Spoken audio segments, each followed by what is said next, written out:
Muy buenas, mi nombre es Gisca Rivera, estudiante de medicina y tengo el gusto de presentarle acerca de lo que será el trastorno de eliminación, específicamente la enuresis. Como primer punto, tenemos una definición breve sobre los trastornos de eliminación, en donde pues definimos la enuresis como un periodo repetitivo de vaciado de orina, ya sea en la ropa o en la cama. No obstante, si este vaciado es involuntario o intencionado, pues se considerará enuresis si es 2 veces por semana de al menos 3 meses consecutivos.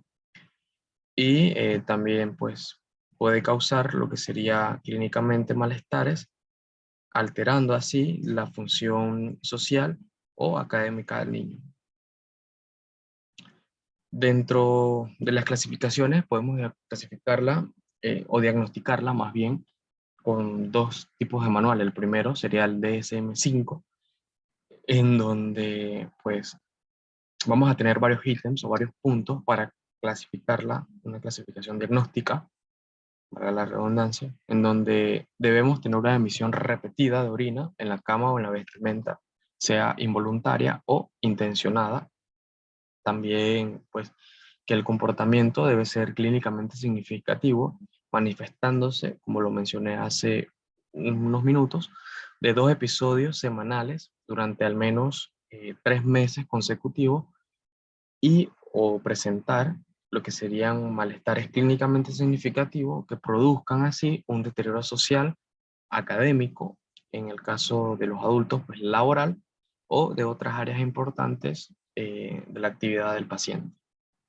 Dentro de la edad cronológica, debe ser de por lo menos de 5 años para ser diagnosticado según el DSM-5, y el comportamiento no se debe a exclusivamente efectos fisiológicos de alguna sustancia, como por ejemplo los diuréticos, ni mucho menos a una enfermedad médica como la diabetes, espina bífida o trastornos convulsivos.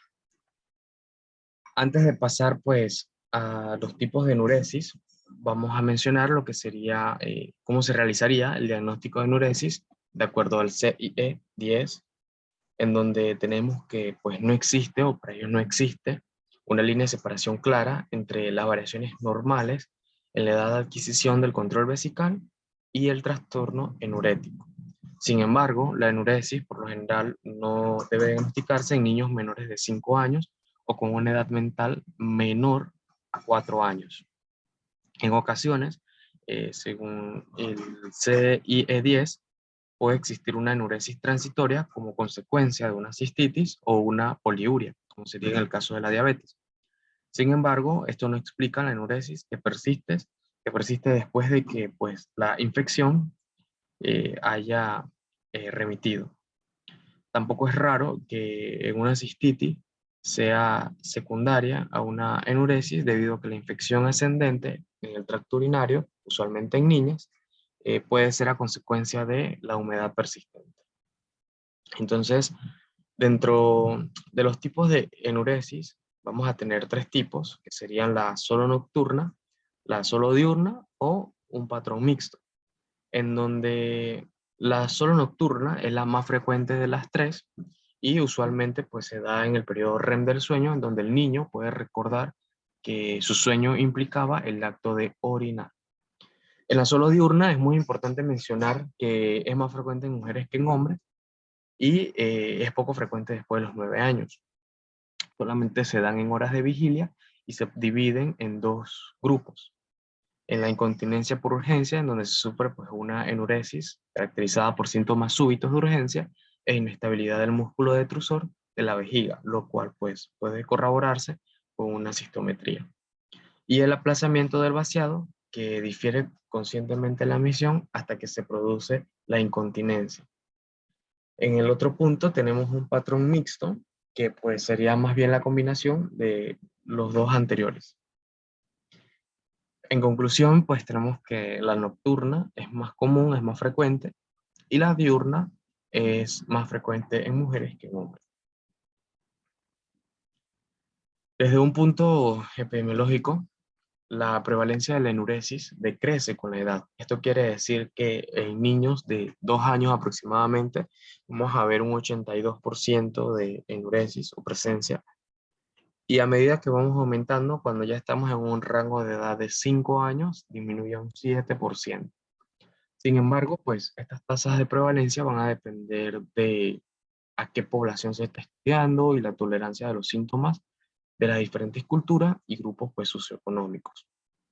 Los trastornos mentales están presentes alrededor del 20% de los enuréticos y son más comunes en chicas que en niñas, en niños, perdón. En los niños con síntomas nocturnos y diurnos y en los que pues se mantienen los síntomas al final de la infancia. Después de los 5 años de edad, la tasa de remisión espontánea oscila entre 5 al 10% anual. Y la mayoría de los niños con este trastorno se hacen continentes durante la adolescencia. Pero aproximadamente el 1% de los casos de trastorno se prolonga hasta lo que sería la edad adulta. Con respecto a la etiología, pues va a depender de varios factores, en donde la mayoría de los niños no son intencionadamente enuréticos, e incluso ni siquiera se dan cuenta hasta que pues están mojados.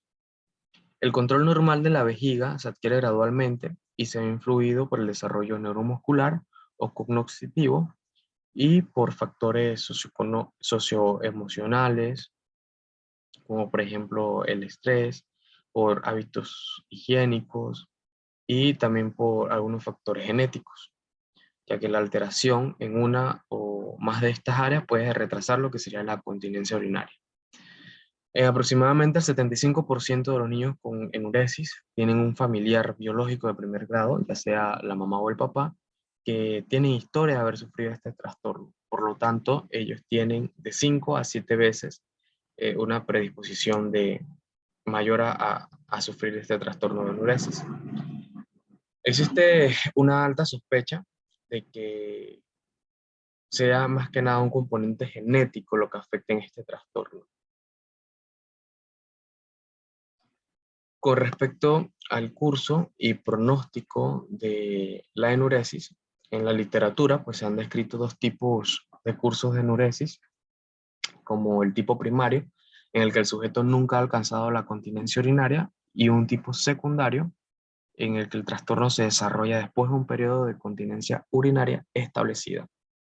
Esto quiere decir que la enuresis primaria se va a iniciar aproximadamente a los 5 años de edad y la época secundaria se inicia o está entre los 5 a los 8 años de edad, aunque pues la secundaria puede ocurrir en cualquier momento.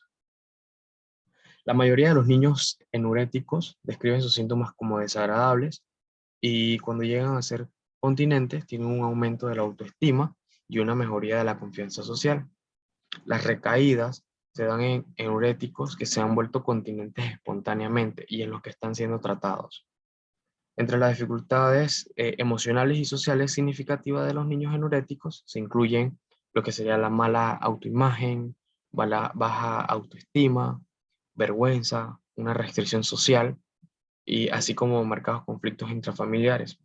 Esto quiere decir que usualmente la enuresis los autolimita hasta que pues, el niño pueda finalmente controlar el esfínter sin secuelas psiquiátricas.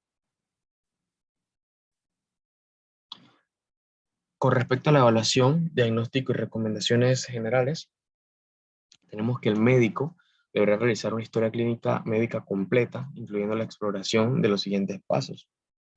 Estas preguntas se hacen para llegar a una evaluación y un diagnóstico acertado, como por ejemplo, cómo los padres enseñaron a sus hijos a usar el baño, cantidad de líquidos que se consumen a lo largo del día, cambios de posición que el niño realiza para retener la orina, o bueno, en el caso de otros tipos de trastornos, las heces, y frecuencia de vaciamiento urinario o fecal a lo largo del día.